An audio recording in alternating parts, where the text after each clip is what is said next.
सभी मित्रों का स्वागत है। आज 21वां दिन है विज्ञान भैरव तंत्र। और मैं उसके 11वें चैप्टर के अंदर हूँ और उसका पेज नंबर 208। और अभी तक दो पेज ही पढ़े गए हैं, फिर भी मैं उसके सूत्र बोल देता हूँ। सिर के 7 द्वारों को अपने हाथों से बंद करने पर आंखों के बीच का स्थान सर्वग्राही हो जाता है। दूसरा सूत्र है, हे भगवती, जब इंद्रिया हृदय में विलीन हो कमल के केंद्र पर पहुंचो। तीसरा सूत्र है, मन को भूल कर मध्य में रहो जब तक। ये 3 सूत्रों पे आज जितनी हो सके हम बातें पढ़ेंगे भगवान की। Page number 208। मैं आगे पढ़ता हूँ। भगवान कहते हैं, एक समय में विश्वविद्यालय में कैंपस में एक प्रोफेसर के साथ रहता था।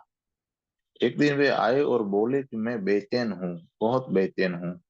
मेरे पूछने पर उन्होंने बताया कि उन्हें बुखार है। मैं कुछ पढ़ रहा था, सो मैंने उनसे कहा कि जाकर सो जाओ, यह कंबल ओढ़ लो और आराम करो। वे लेट भी गए, लेकिन थोड़ी ही देर में बोले कि मुझे बुखार नहीं है, दरअसल मैं क्रुद्ध हूँ, मैं गुस्से में हूँ, क्योंकि किसी ने मेरा अपमान कर दिया है और मैं उसके प्रति हिंसा से भरा हुआ हूँ। तो मैंने कहा कि तब आपने ऐसा क्यों कहा कि मुझे बुखार है? उन्होंने कहा कि मैं कबूल नहीं कर पाया था कि मैं गुस्से में हूँ, लेकिन सच में मुझे बुखार नहीं है, क्रोध पकड़े हुए है। और यह कहकर उन्होंने कंबल फेंक दिया। तो मैंने उनसे कहा कि यदि यह बात है तो यह तकिया लें और उसे पीटें, उसके साथ मारपीट करो, इससे आपकी हिंसा निकल जाएगी। और अगर तकिया काफी नहीं है तो मैं भी उपलब्ध हूँ, तो मुझे मारो और इस हिंसा को निकाल के बाहर फेंक दो। मेरी यह बात सुनकर वे हंस पड़े, लेकिन उनकी हंसी नकली थी। उसे उन्होंने अपने चेहरे पर ओढ़ लिया था, इसलिए वह हंसी उनके चेहरे पर आकर तुरंत विलीन हो गई। वह अंतस से नहीं आई थी, ऊपर से आरोपित थी। लेकिन वह नकली हंसी भी एक अंतराल तो बना ही गई। और तब उन्होंने कहा कि मैं सच में क्रुद्ध भी नहीं हूँ। किसी ने सबके सामने कुछ कह दिया और मैं उससे मन ही मन बहुत लज्जित अनुभव करने लगा। सच्ची बात तो यह है। मैंने उनसे कहा कि तुम आधे घंटे के अंदर अपने भाव के बारे में अपना वक्तव्य 3-3 बार बदल चुके हो। पहले तुमने कहा कि तुम्हें बुखार है, फिर कहा कि तुम्हें गुस्सा है, और अब कहते हो कि तुम लज्जित हो, कुंठित हो। आखिर सत्य क्या है? उन्होंने कहा कि कुंठा सत्य है। मैंने कहा कि जब तुमने कहा कि बुखार है तब भी तुम उसके बारे में निश्चित थे, और जब कहा कि क्रोध है तब भी निश्चित थे, और जब तुम इस लज्जा के बारे में भी निश्चित हो। तुम एक व्यक्ति हो या अनेक, यह नया निश्चय कब तक टिकने वाला है? उस आदमी ने कहा कि मैं ठीक ठीक नहीं जानता कि मेरा भाव क्या है, मेरा असल भाव क्या है, ये मैं नहीं जानता। मैं सिर्फ विचलित हूँ, अशांत हूँ। इसे क्रोध कहूँ, लज्जा कहूँ, क्या कहूँ, कुछ समझ में नहीं आता है। और यह समय भी नहीं है कि मेरे साथ इस पर बहस करो। मुझे अकेला छोड़ दो। मुझे मेरी स्थिति को एक दार्शनिक सम तुमने मेरी स्थिति को एक दार्शनिक समस्या बना दिया है। तुम पूछ रहे हो कि क्या प्रामाणिक है, क्या यथार्थ है, और मैं बहुत परेशानी में हूँ। यह बात किसी अ ब या स व्यक्ति की नहीं है, यह बात तुम्हारी है। यह तुम्हारी सच्चाई है। तुम कभी निश्चित नहीं हो, क्योंकि निश्चय केंद्रित होने से आता है।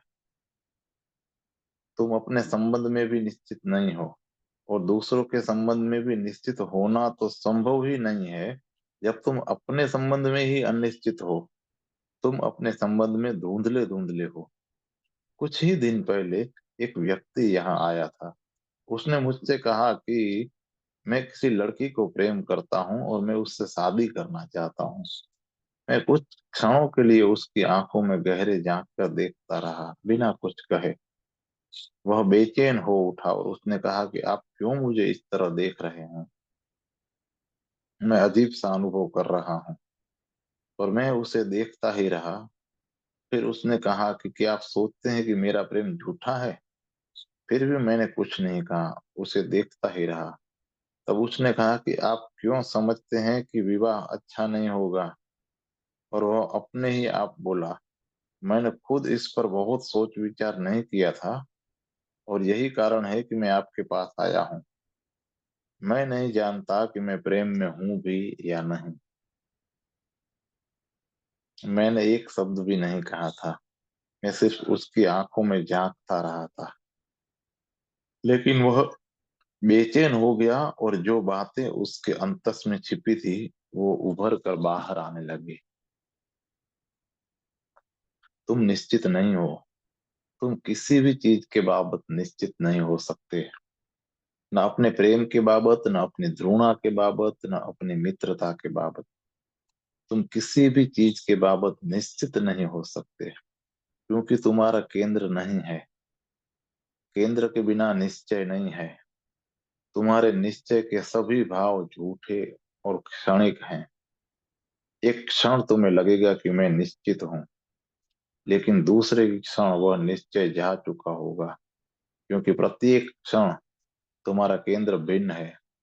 तुम्हारी कोई स्वा तुम्हारा कोई स्वार्थी केंद्र नहीं है। तुम्हारा कोई स्थायी केंद्र नहीं है। कोई क्रिस्टलाइज्ड केंद्र नहीं है। प्रत्येक क्षण का अपना आणविक केंद्र है। इसलिए प्रत्येक क्षण की अपनी अस्मिता है।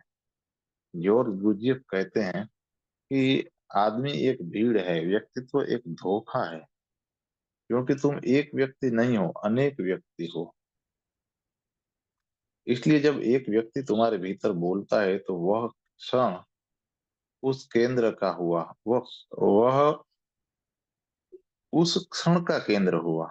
दूसरे क्षण का दूसरा केंद्र आ जाता है। प्रत्येक क्षण के साथ, प्रत्येक आणविक स्थिति के साथ तुम निश्चित महसूस करते हो, लेकिन तुम कभी इस बोध को उपलब्ध नहीं होते कि मैं बस एक बहाव हूं जिसमें लहरें ही लहरें हैं, केंद्र नहीं हूं। और तब अंत में तुम पाओगे कि जीवन व्यर्थ हुआ। ऐसा होना अनिवार्य है।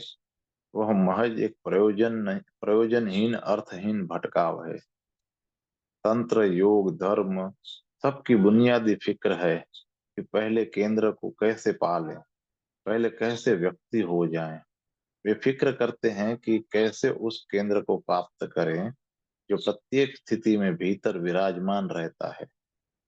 जब जीवन बाहर बदलाता रहता है, जब जीवन प्रवाह की लहरें आती हैं और जाती हैं, तब भी भीतर कोई केंद्र बना रहता है। तब तुम एक हुए, आधारित और केंद्रित। ये सूत्र उस केंद्र को पाने के सूत्र हैं। केंद्र है, क्योंकि संभव नहीं है कि वर्तुल बिना केंद्र हो। वर्तुल केंद्र के साथ ही हो सकता है। इसका अर्थ है कि केंद्र विस्मृत हो गया है। वह है लेकिन हमें उसका पता नहीं है। वह है लेकिन हमें उससे देखना नहीं आता है। हमें पता नहीं है कि हम कैसे उस पर अपनी चेतना को एकाग्र करें। केंद्रित होने की तीसरी विधि। सिर के 7 द्वारों को अपने हाथों से बंद करने पर आंखों के बीच का स्थान सर्वग्राही हो जाता है। अब यहाँ भगवान कहते हैं कि यह एक पुरानी से पुरानी विधि है और इसका प्रयोग भी बहुत हुआ है। यह सरलतम विधियों में से एक है। सिर के सभी द्वारों को, यानी कि आंख, कान, नाक, मुंह सब बंद कर दो।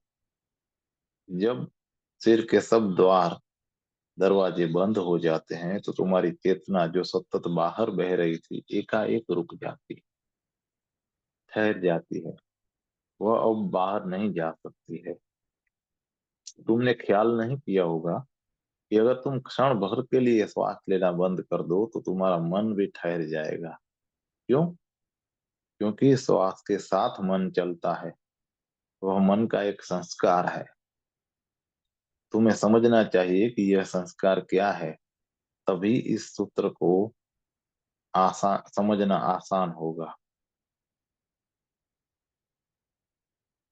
रूस के एक अति प्रसिद्ध मनस्विद पावलोव ने संस्कार जनित प्रक्रिया को, कंडीशनड रिफ्लेक्स को, दुनिया भर में आम बोलचाल में शामिल करा दिया।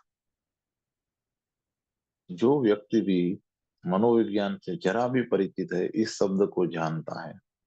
विचार की दो श्रृंखलाएं, कोई भी दो श्रृंखलाएं इस तरह एक दूसरे से जुड़ जाती हैं कि अगर तुम उनमें से एक को चलाओ तो दूसरी अपने आप शुरू हो जाती है। इस प्रसंग में पावलोव का प्रसिद्ध उदाहरण इस प्रकार है। पावलोव ने एक कुत्ते पर प्रयोग किया। उसने कहा कि अगर तुम कुत्ते के सामने खाना रख दो तो उसकी जीभ से लार बहने लगती है, जीभ बाहर निकल आती है और वह भोजन के लिए तैयार हो जाता है। कुत्ता जब भोजन देखता है या उसकी कल्पना भी करता है तो लार बहने लगती है। लेकिन पावलोव ने इस प्रक्रिया के साथ दूसरी बात जोड़ दी। जब भी भोजन रखा जाए और कुत्ते की लार टपकने लगे, वह दूसरी चीज करता। उदाहरण के लिए, वह एक घंटी बजाता और कुत्ता उस घंटी को सुनता। 15 दिन तक जब भी भोजन रखा जाता, घंटी बजती, और तब 16वें दिन कुत्ते के सामने भोजन नहीं रखा गया, केवल घंटी बजाई गई, लेकिन तब भी कुत्ते की लार बहने लगी और उसकी जीभ बाहर आ गई, मानो भोजन सामने रखा हो। वहां भोजन नहीं था, सिर्फ घंटी बजी थी। अब घंटी बजने और लार टपकने के बीच कोई स्वाभाविक संबंध नहीं था। लार का स्वाभाविक संबंध भोजन के साथ है, लेकिन अब घंटी का रोज रोज बजना लार के साथ जुड़ गया था, संबंधित हो गया था, और इसलिए मात्र घंटी बजने पर भी लार बहने लगी थी। पावलोव के अनुसार, और पावलोव सही भी है, कि हमारा समूचा जीवन एक कंडीशनड प्रोसेस है। मन संस्कार है। इसलिए अगर तुम उस संस्कार के भीतर कोई एक चीज बंद कर दो तो उससे जुड़ी और सारी चीजें भी बंद हो जाती हैं। उदाहरण के लिए विचार और श्वास है। विचारणा सदा ही श्वास के साथ चलती है। तुम बिना श्वास लिए विचार नहीं कर सकते। तुम श्वास के प्रति सजग नहीं रह सकते, लेकिन श्वास सतत चलती रहती है, दिन रात चलती रहती है। और प्रत्येक विचार विचार की प्रक्रिया श्वास की प्रक्रिया से जुड़ी हुई है। इसलिए अगर तुम अचानक अपनी श्वास को रोक लो तो विचार भी रुक जाएगा। वैसे ही अगर सिर के सात छिद्र, उसके सातों द्वार बंद कर दिए जाएं, तो तुम्हारी चेतना अचानक गति करना बंद कर देगी। तब चेतना भीतर स्थिर हो जाती है। उसका यह भीतर स्थिर होना तुम्हारी आंखों के बीच स्थान बना देता है। वह स्थान ही त्रिनेत्र है, तीसरी आंख कहलाती है। अगर सिर के सभी द्वार बंद कर दिए जाएं, तो तुम बाहर गति नहीं कर सकते, क्योंकि तुम सदा इन्हीं द्वारों से बाहर जाते रहते हो। तब तुम भीतर स्थिर हो जाते हो, और वह स्थिर होना, एकाग्र होना इन दो आंखों, साधारण आंखों के बीच घटता है। चेतना इन दो आंखों के बीच के स्थान पर केंद्रित हो जाती है। उस स्थान को ही त्रिनेत्र कहते हैं। यह स्थान सर्वग्राही और सर्वव्यापक हो जाता है। यह सूत्र कहता है कि इस स्थान में सब सम्मिलित है, सारा अस्तित्व समाया है। अगर तुम इस स्थान को अनुभव कर लो तो तुमने सबको अनुभव कर लिया। एक बार तुम्हें इन दो आंखों के बीच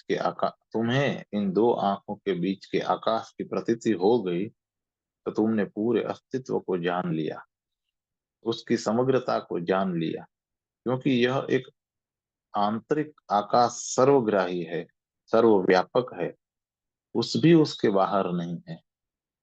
उपनिषद कहते हैं, एक को जानकर सब जान लिया जाता है। ये दो आंखें तो सीमित को ही देख सकती हैं, तीसरी आंख असीम को देखती है। ये दो आंखें तो पदार्थ को ही देख सकती है, लेकिन तीसरी आंख अपदार्थ को, अध्यात्म को देख सकती है। इन दो आंखों के इन दो आंखों से तुम कभी ऊर्जा की प्रतीति नहीं करते, ऊर्जा को नहीं देख सकते, सिर्फ पदार्थ को देख सकते हो। लेकिन तीसरी आंख से स्वयं ऊर्जा देखी जाती है। द्वारा द्वारों का बंद किया जाना केंद्रित होने का उपाय है। क्योंकि एक बार जब केंद्र क्योंकि एक बार जब चेतना के प्रवाह का बाहर जाना रुक जाता है, वह अपने आप उद्गम पर स्थिर हो जाती है। और चेतना का यह उद्गम ही त्रिनेत्र है। अगर तुम इस त्रिनेत्र पर केंद्रित हो जाओ तो बहुत सी चीजें घटित होती हैं। पहली चीज तो यह पता चलती है कि सारा संसार तुम्हारे भीतर है। स्वामी राम कहा करते थे कि सूर्य मेरे भीतर चलता है, तारे मेरे भीतर चलते हैं, चांद मेरे भीतर उदित होता है, सारा ब्रह्मांड मेरे भीतर है। जब उन्होंने पहली बार यह कहा तो उनके शिष्यों ने सोचा कि वे पागल हो गए हैं। रामतीर्थ के भीतर सितारे कैसे हो सकते हैं? वे इसी त्रिनेत्र के संबंध में बोल रहे थे, इसी आंतरिक आकाश के संबंध में। जब पहली बार यह आंतरिक आकाश उपलब्ध होता है तो यही भाव होता है। जब तुम देखते हो कि सब कुछ तुम्हारे भीतर है, तब तुम ब्रह्मांड ही हो जाते हो। त्रिनेत्र तुम्हारे भौतिक शरीर का हिस्सा नहीं है, वह तुम्हारे भौतिक शरीर का अंग नहीं है। तुम्हारी दो आंखों के बीच का स्थान तुम्हारे शरीर तक ही सीमित नहीं है। वह अनंत आकाश है जो तुम्हारे भीतर प्रवेश कर गया है। और एक बार यह आकाश जान लिया जाए तो तुम फिर वही व्यक्ति नहीं रहोगे। जिस क्षण तुमने इस अंतस्थ आकाश को जान लिया, उसी क्षण तुमने अमृत को जान लिया। अब कोई मृत्यु नहीं है। जब तुम पहली बार इस आकाश को जानोगे, तुम्हारा जीवन प्रामाणिक और प्रगाढ़ हो जाएगा। तो पहली बार तुम सच में जीवंत होगे। तब किसी सुरक्षा की जरूरत नहीं रहेगी। अब कोई भय संभव नहीं है। अब तुम्हारी हत्या नहीं हो सकती है। अब तुमसे कुछ भी छीना नहीं जा सकता है। अब सारा ब्रह्मांड तुम्हारा है। तुम ही ब्रह्मांड हो। जिन लोगों ने इस अंतस्थ आकाश को जाना है, उन्होंने ही आनंद मग्न होकर उद्घोषणा की है, अहम ब्रह्मास्मि। मैं ही ब्रह्मांड हूँ, मैं ही ब्रह्म हूँ। सूफी संत मंसूर को इसी तीसरी आंख के अनुभव के कारण कत्ल किया गया था। जब उसने पहली बार इस आंतरिक आकाश को जाना, वह चिल्लाकर कहने लगा, अनल हक, मैं ही परमात्मा हूँ। भारत में वह पूजा जाता, क्योंकि भारत ने ऐसे अनेक लोग देखे हैं जिन्हें इस तीसरी आंख, आंतरिक आकाश का बोध हुआ है। लेकिन मुसलमानों के देश में यह बात कठिन हो गई और मंसूर का यह व्यक्तित्व कि मैं परमात्मा हूँ, अनल हक, अहम ब्रह्मास्मि, धर्म विरोधी माना गया। क्योंकि मुसलमान यह सोच नहीं सकते कि मनुष्य और परमात्मा एक है।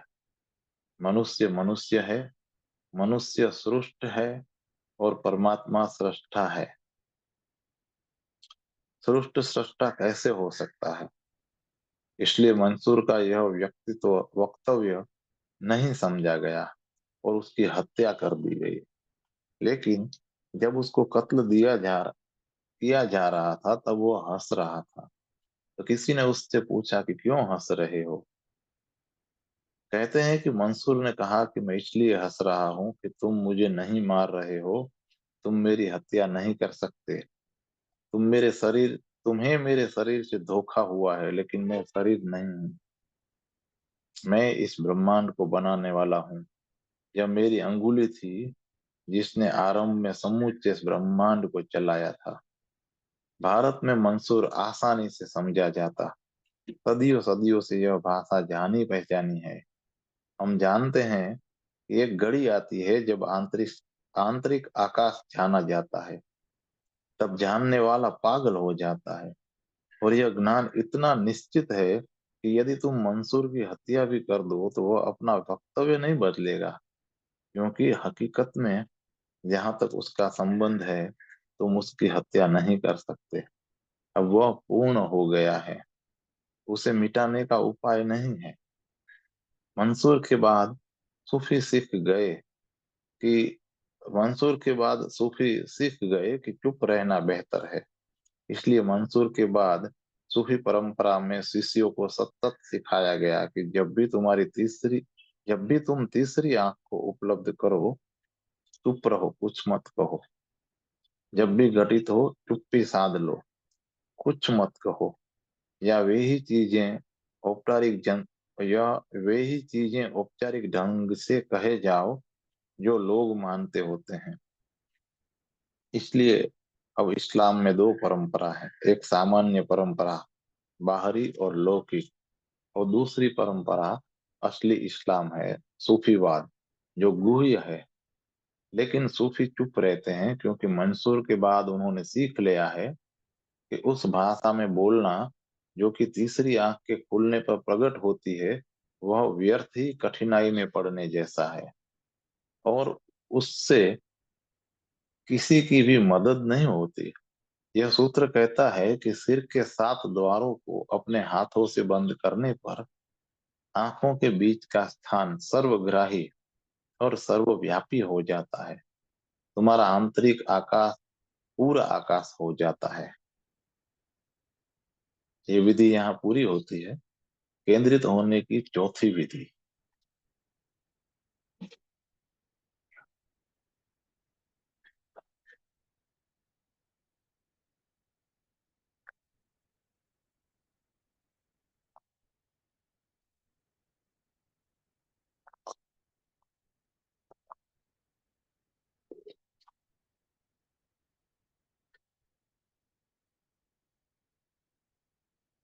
हे भगवती, जब इंद्रियां हृदय में विलीन हो, कमल के केंद्र पर पहुंचो।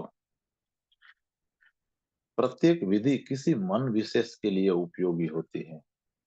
जिस विधि की अभी हम चर्चा कर रहे हैं, तीसरी विधि, सिर के द्वारों को बंद करने वाली विधि, उसका उपयोग अनेक लोग कर सकते हैं। वह बहुत सरल है और बहुत खतरनाक नहीं है। तुम आसानी से काम में ला सकते हो। यह भी जरूरी नहीं है कि द्वारों को हाथ से बंद कर लो। बंद करना भी जरूरी नहीं है। इसलिए कानों के लिए डार्ट और आंखों के लिए पट्टी से भी काम चल जाएगा। असली बात यह है कि कुछ क्षणों के लिए या कुछ सेकंड के लिए सिर के द्वारों को पूरी तरह बंद कर दो। इसका प्रयोग करो, अभ्यास मत करो। अचानक करने से ही यह कारगर है। अचानक में ही राज छिपा है। बिस्तर में पड़े पड़े अचानक सभी द्वारों को कुछ सेकंड के लिए बंद कर दो, और तभी भीतर देखो क्या हो रहा है। तब तुम्हारा दम घुटने लगे, क्योंकि श्वास भी बंद हो जाएगी। तब भी इसे जारी रखो, और तब तक जारी रखो जब तक कि असह्य न हो जाए। और जब असह्य हो जाएगा तब तुम द्वारों को ज्यादा देर तक बंद नहीं रख सकोगे, इसलिए उसकी फिक्र भी छोड़ दो। तब आंतरिक शक्ति सभी द्वारों को खुद खोल देगी। लेकिन यहाँ तक तुम्हारा लेकिन जहां तक तुम्हारा संबंध है, तुम बंद रखो।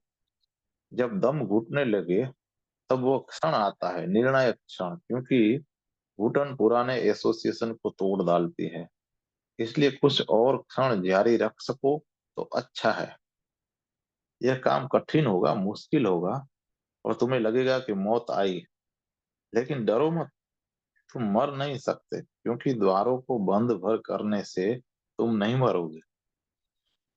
लेकिन जब लगे कि मैं मर जाऊंगा, तब समझो कि वह क्षण आ गया है। अगर तुम उस क्षण में धीरज से लगे रहे तो अचानक ही चीज प्रकाशित हो जाएगी।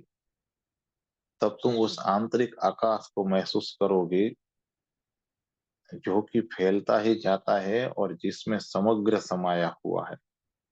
तब द्वारों को खोल दो, और तब इस प्रयोग को फिर करो।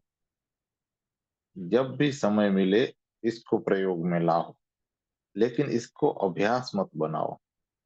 तुम श्वास को कुछ क्षण के लिए रोकने का अभ्यास कर सकते हो, लेकिन उससे कुछ लाभ न होगा। एक आकस्मिक अ- अचानक झटके की जरूरत है। उस झटके में तुम्हारी चेतना के पुराने स्रोतों का प्रवाह बंद हो जाता है और कोई नई बात संभव हो जाती है। भारत में अभी भी सर्वत्र अनेक लोग इस विधि का अभ्यास करते हैं, लेकिन कठिनाई यह है कि वे अभ्यास करते हैं जबकि यह एक अचानक विधि है। अगर तुम अभ्यास करो तो कुछ नहीं होगा, कुछ भी नहीं होगा। अगर मैं तुम्हें इस कमरे से बाहर निकाल फेंकूं तो तुम्हारे विचार बंद हो जाएंगे। लेकिन हम अगर रोज रोज इसका अभ्यास करें तो कुछ नहीं होगा। तब वह एक आंतरिक यांत्रिक आदत बन जाएगी। इसलिए अभ्यास मत करो, जब भी हो सके इसका प्रयोग करो, तो धीरे धीरे तुम्हें अचानक आंतरिक आकाश का बोध होगा। वह आंतरिक आकाश तुम्हारी चेतना में तभी प्रकट होता है जब तुम मृत्यु की कगार पर होते हो। जब तुम्हें लगता है कि अब मैं एक क्षण भी नहीं जीऊंगा, अब मृत्यु निकट है, तभी वह क्षण आता है। इसलिए लगे रहो, डरो मत। मृत्यु इतनी आसान नहीं है। कम से कम इस विधि को प्रयोग में लाते हुए कोई व्यक्ति अभी तक मरा नहीं है। इसमें अंतर्निहित सुरक्षा के उपाय हैं। यही कारण है कि तुम नहीं मरोगे। मृत्यु के पहले आदमी बेहोश हो जाता है। इसलिए होश में रहते हुए यह भाव आए कि मैं मर रहा हूं, तो भी डरो मत। तुम अब भी होश में हो, इसलिए मरोगे नहीं। और अगर तुम बेहोश हो गए तो तुम्हारी श्वास चलने लगेगी, तब तुम रोक नहीं पाओगे। एक मित्र का माइक चालू है, एक सेकंड।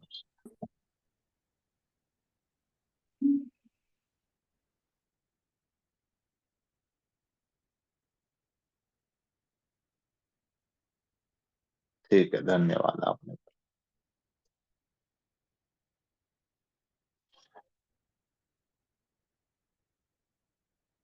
तुम उसे रोक नहीं पाओगे। और तुम कान के लिए डांट काम में ला सकते हो, आंखों में पट्टी बांध सकते हो, लेकिन नाक और मुंह के लिए कोई डांट उपयोग नहीं करने हैं, क्योंकि तब वो संघातक हो सकता है। कम से कम नाक को छोड़ रखना ठीक है। उसे हाथ से ही बंद कर दो।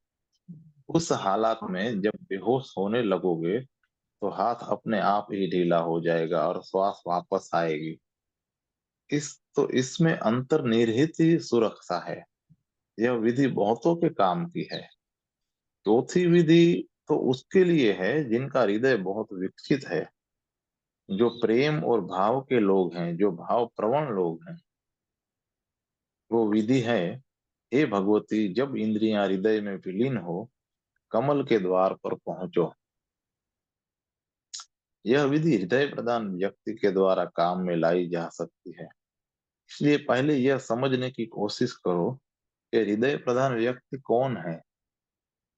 तब यह विधि को समझ सकोगे। जो हृदय प्रधान है ये उस स्वामी व्यक्ति जी, के लिए। स्वामी हाँ, जी, ये परेश जी का माइक बार बार ऑन हो रहा है। मैं इसे म्यूट भी कर रहा हूँ तो म्यूट हो नहीं रहा है। ये आप कर दीजिए इसको। मैंने करने की कोशिश की थी, मैं फिर करता हाँ, हूँ। परेश जी, अगर आप हम लोगों की बात सुन रहे हैं तो कृपया अपना माइक म्यूट कर दीजिए। अभी उनका म्यूट ही दिख रहा है। नहीं, मुझे अनम्यूट दिख रहा है। तो अच्छा, मैं करता हूँ, चलिए।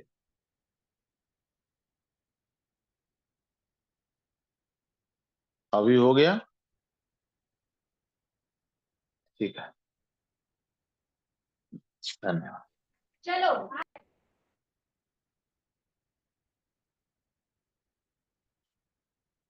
तो यह विधि हृदय प्रधान व्यक्ति के द्वारा काम में लाई जा सकती है। इसलिए पहले यह समझने की कोशिश करो कि हृदय प्रधान व्यक्ति कौन है। तब यह विधि को समझ सकोगी। अब जो हृदय प्रधान है उस व्यक्ति के लिए सब कुछ हृदय ही है। अगर तुम उससे प्यार करोगे तो उसका हृदय उस प्यार को अनुभव करेगा, उसका मस्तिष्क नहीं। मस्तिष्क प्रधान व्यक्ति प्रेम के लिए किए जाने पर भी प्रेम का अनुभव मस्तिष्क से लेता है। वह उसके संबंध में सोचता है, आयोजन करता है। उसका प्रेम भी मस्तिष्क का ही सुचिंतित आयोजन होता है। लेकिन भावपूर्ण व्यक्ति तर्क के बिना जीता है। वैसे ही हृदय के भी अपने तर्क हैं, लेकिन हृदय सोच विचार नहीं करता है। अगर कोई तुम्हें पूछे कि क्यों प्रेम करते हो और तुम उससे क्यों का जवाब दे सकते हो, तो तुम मस्तिष्क प्रधान व्यक्ति हो। और अगर तुम कहो कि मैं नहीं जानता, मैं सिर्फ प्रेम करता हूँ, तो तुम हृदय वाले व्यक्ति हो। अगर तुम इतना भी कहते हो कि मैं उसे इसलिए प्यार करता हूँ कि वह सुंदर है, तो वहां बुद्धि आ गई। हृदयोन्मुख व्यक्ति के लिए कोई सुंदर इसलिए है क्योंकि वह उससे प्रेम करता है। मस्तिष्क वाला व्यक्ति किसी को इसलिए प्रेम करता है क्योंकि वह सुंदर है। बुद्धि हमेशा पहले आती है और तब प्रेम आता है। हृदय प्रधान व्यक्ति के लिए हमेशा प्रेम सर्वप्रथम है और शेष चीजें प्रेम के पीछे पीछे आती है।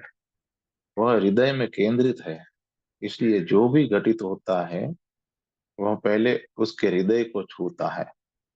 जरा अपने को देखो, हर क्षण तुम्हारे जीवन में अनेक चीजें घटित हो रही है। वह किस स्थल को छूती हैं? तुम जा रहे हो और एक भिखारी सड़क पार कर रहा है। वो भिखारी तुम्हें कहाँ छूता है? क्या तुम आर्थिक परिस्थिति पर सोच विचार शुरू करते हो, या क्या तुम यह विचार करने लगते हो कि कैसे कानून के द्वारा भीखमंदी बंद की जाए, या कि कैसे एक समाजवादी समाज बनाया जाए जहां भिखमंगे न हो? यह एक मस्तिष्क प्रधान आदमी है जो ऐसा सोचने लगता है। उसके लिए भिखारी महज एक विचार करने का आधार बन जाता है। उसका हृदय अस्पर्शित रह जाता है, सिर्फ मस्तिष्क स्पर्शित होता है। वह इस भिखारी के लिए अभी और यहाँ कुछ नहीं करने जा रहा है। नहीं, वह साम्यवाद के लिए कुछ करेगा। वह भविष्य के लिए, किसी उटोपिया के लिए कुछ करेगा। वह उसके लिए अपना पूरा जीवन भी दे दे, लेकिन अभी तत्क्षण कुछ नहीं कर सकता है। मस्तिष्क सदा भविष्य में रहता है और हृदय सदा अभी और यहाँ में रहता है। एक हृदय प्रधान व्यक्ति अभी ही भिखारी के लिए कुछ करेगा। यह भिखारी आदमी है, आंकड़ा नहीं। मस्तिष्क वाले आदमी के लिए वह गणित का आंकड़ा भर है। उसके लिए भिखमंगी बंद करना समस्या है। इस भिखारी की मदद की बात तो अप्रासंगिक है। तो अपने को देखो, परखो। देखो कि तुम कैसे काम करते हो। देखो कि तुम्हें हृदय की फिक्र है या मस्तिष्क की। अगर तुम समझते हो कि तुम हृदयोन्मुख व्यक्ति हो, तो यह विधि तुम्हारे काम की होगी। लेकिन यह बात भी ध्यान रखो कि अगर आदमी अपने को यह धोखा देने में लगा रहे कि मैं हृदयोन्मुख व्यक्ति हूँ। हर आदमी सोचता है कि मैं प्रेम पूर्ण व्यक्ति हूँ, भावुक किस्म का हूँ। क्योंकि प्रेम एक ऐसी बुनियादी जरूरत है कि अगर किसी को पता चले कि मेरे पास प्रेम करने वाला हृदय नहीं है, तो वह चैन से नहीं रह सकता है। इसलिए हर आदमी ऐसा सोचने और मानने चला चला जाता है कि मैं हृदयोन्मुख हूँ। लेकिन विश्वास करने से क्या होगा? निष्पक्षता के साथ अपना निरीक्षण करो, ऐसे जैसे तुम किसी दूसरे का निरीक्षण कर रहे हो, और तब निर्णय लो। क्योंकि अपने को धोखा देने की जरूरत क्या है, और उससे लाभ क्या होगा? और अगर तुम अपने को धोखा भी दो, तो तुम विधि को धोखा नहीं दे सकते। क्योंकि तब विधि को प्रयोग करने पर तुम पाओगे कि कुछ भी नहीं होता है। लोग मेरे पास आते हैं, मैं उनसे पूछता हूँ कि तुम किस कोटि के हो। उन्हें यथार्थतः कुछ पता नहीं है। उन्होंने कभी इस संबंध में सोचा ही नहीं है कि वह किस कोटि के हैं। उन्हें अपने बारे में धुंधली धारणाएं हैं, और वे धारणाएं दरअसल सिर्फ कल्पना ही है। उनके पास कुछ आदर्श हैं, कुछ प्रतिमाएं हैं, और वे सोचते हैं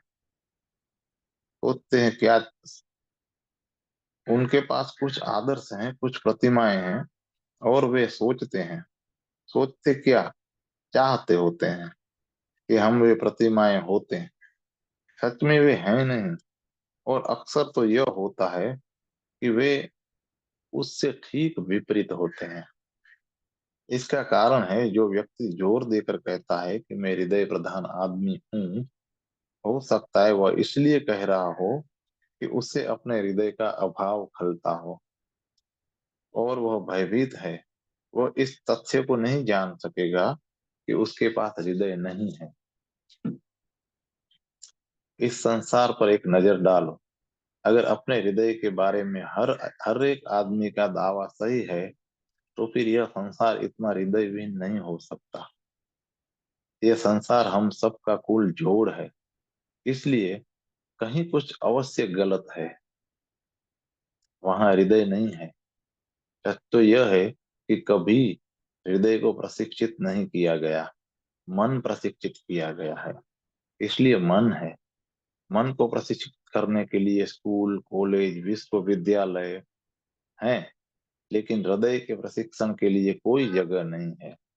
और मन का प्रशिक्षण लाभदायी है, लेकिन हृदय का प्रशिक्षण खतरनाक है। क्योंकि अगर तुम्हारा हृदय प्रशिक्षित किया जाए, तो तुम संसार के लिए बिल्कुल व्यर्थ हो जाओगे। यह संसार तो बुद्धि से चलता है।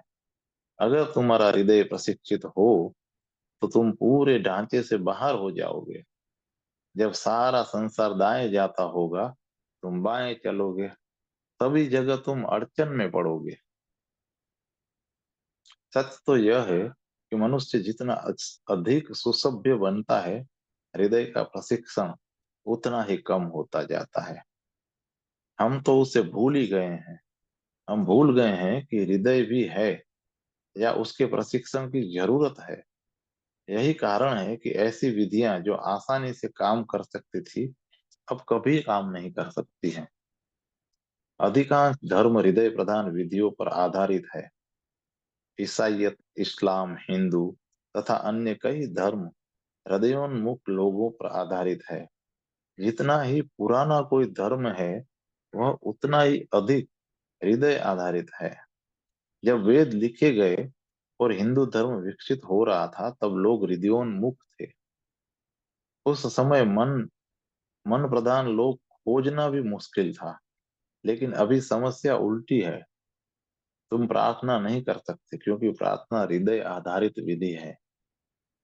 यही कारण है कि पश्चिम में जहाँ ईसाइयत की बोलबाला है, और ईसाइयत खास करके कैथोलिक ईसाइयत प्रार्थना का धर्म है, यहाँ पर प्रार्थना कठिन हो गई है।